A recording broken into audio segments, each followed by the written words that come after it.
VA employee tweets out details of a surgery no vet would want public. You know, we're talking about some private stuff here. So an administrative officer at the Washington, D.C. Veterans Affairs Medical Center is under investigation for tweeting details of a veteran's surgery and mocking the procedure as a waste of taxpayer money. We're going to talk about that too in a second. The employee who works in a hospital's anesthesia department posted a screenshot of a note about the procedure, a penile implant for a veteran patient with erectile dysfunction. The tweet said, 72-year-old male gets government-funded surgery from Carrie C. using an eggplant emoji.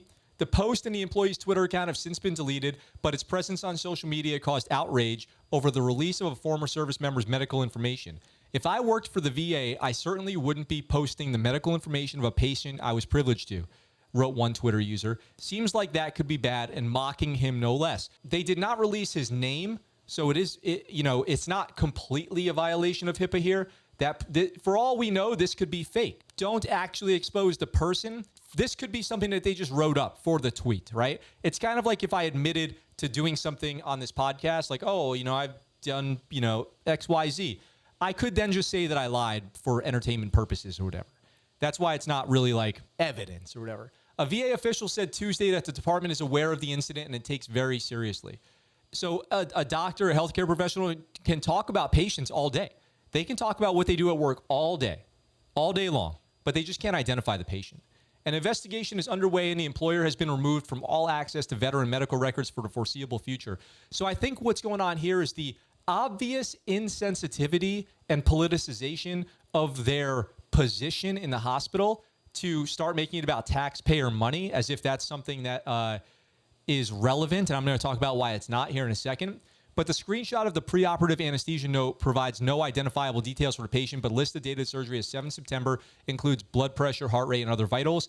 And then it was retweeted by Boat Captain Justin. Here is a DC Veteran Affairs employee mocking a disabled veteran service-connected injury. And I have the tweet on a bigger screen right here. If you're listening on the podcast, it is a picture of what looks like a medical document, like one of those forms you fill out when you're checking in to the into the doctor's office. And it says, inflatable penile implant it's doctor's handwriting. Inflatable penile implant erectile dysfunction. And it has his blood pressure, 163/73. That's high blood pressure. We probably got to get that looked at. Heart rate, 86. Respiratory rate of 28, O2 sat. He looks otherwise healthy. Temperature is good. Mental status is, probably good if he's getting ready to have the surgery. And then on this other tweet, there's some comments. And let me read the comments for you. If my Winky decides it doesn't want to wink anymore, I'm just going to let him have his well-earned rest. The last thing I want to do is slice it open and implant something. Well, maybe a laser or something cool like that. He's 72. Just take the L on this one, my friend. Retire from the game. All right, well, let's see how you feel when you're 72. Or, sub in some other players. That's a horrible thing to say. Tax dollars paid for this, yet safe, free birth control and reproductive health care for women is a bad thing. And then CC says exactly my point. That's the original poster. And the original poster is also take the L on this one. And then when somebody said sub in some other players, CC said, haha, true. And CC looks like a horrible person from her photo here. So let me explain to you something, you guys. First of all, this article goes on to describe that his erectile dysfunction was a consequence of another health condition that's covered by the VA healthcare. VA healthcare is something that you become eligible for because you decide to serve in the military. You are eligible for it because you fulfilled your contract. Part of that contract includes your benefits post-service. So this veteran has complete access to all of this healthcare. They paid their due. They paid their bills in service to the country. So you can shut up about that. You want to know what taxpayer-funded money goes to in the military?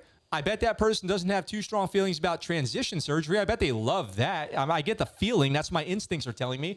How about breast augmentation surgery for women who want boob jobs? Covered by taxpayer-funded money. How about plastic surgery to improve the way you look? Covered by taxpayer money. And that's all under the idea that your mental health can be affected by your physical appearance and well-being and these things that people kind of pride themselves on. So physical appearance, sexual performance. You know what else is covered by your taxpayer dollars? How about a vasectomy, aka not having kids anymore?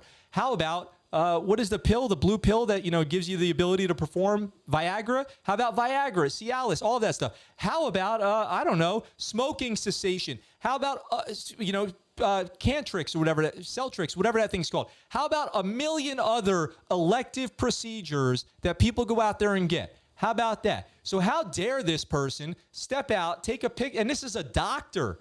This is a doctor who goes in there and takes a picture of this person's medical record and then puts them on blast. It's disgraceful. This person should be completely fired. They should lose their medical license. That's my opinion. There's probably no grounds to actually do that. But they should be definitely let go from the VA because that's a disgrace. If you're getting healthcare from the VA, it's earned, okay? I'd say, of course, there's scammers out there. There's dirtbags, whatever. But most people out there who are using the VA for healthcare, it's earned. Now, if you don't get more than 50% VA disability, you are only eligible for procedures that fall under injuries you sustained in the military. So I don't know obviously we don't know who this person is, but let's assume that they're, potentially below, we'll do both. They're potentially below 50% VA disability. That would mean they're only eligible for this surgery because this condition is directly related to an injury that they sustained or a condition that was exacerbated by their military service. Let's assume they got over 50%. The way that works is if you're over 50% disability, you're eligible for complete health care, no questions asked. Any condition that appears at any point in time in your life, if you're currently rated at over 50% disability, you're eligible for health care from the VA. But that is because you said you were willing to die in the military. You were willing to die. So those people who were injured, here, let me put it into perspective for you like this. Those people, all the veterans who were injured in Afghanistan on August 26th, who survived, are hopefully going to live to be 72 years old. Those injuries that they sustained in Afghanistan, I can effectively guarantee they will get over 50% disability because even if the only thing that they claim is PTSD, anxiety, depression, etc., that gets you over 50% disability. So they are looking at 70, 80, 90, 100% disability. So when they're 72, they're going to go in and they're going to say, hey, I might need this, this surgery to improve my quality of life because, I've been, it's been affected by the military. I'm qualified for VA healthcare. I've got this thing. It affects my quality of life. I think I'll go, get it fixed, which already people are shy about and have anxiety about going to seek treatment, especially veterans. They don't want to go in there and asking for help, asking for anything that they don't need. So people go in there. You finally get the courage to go into your doctor's office and talk about something like this. And then what's the result? They put you on the internet. What's that do to the next time somebody thinks that they want to go into the doctor? Do you think they're going to have confidence in that? Do you think they're going to think that it's a good idea to go into the doctor knowing that the VA, with all the other problems that the VA has had over time, that the VA is going to tweak your health status? You know that it's you, right? You know that it's you. So that's probably bad enough. The patient knows that it's them. And this is not for any professional purpose. This is not to raise awareness. This is not for educational purposes. They're mocking them, and then they're insulting this guy in the comments. I assume it's a guy because of the penis stuff. It's a disgrace. It's an absolute disgrace. Rake this person over to coals, as far as I'm concerned. They have no place. They have no place in that system. What's up, guys? Thanks for watching that clip from our live show. We're live right here on YouTube, Sunday through Thursday, 1800 Pacific Standard Time. If you want, come on by, join the chat. I'd love to hear from you. If you like that video and you want to see more, consider checking out this video right here or subscribing to the channel with this button right here. I look forward to talking to you really soon. I'm out for now.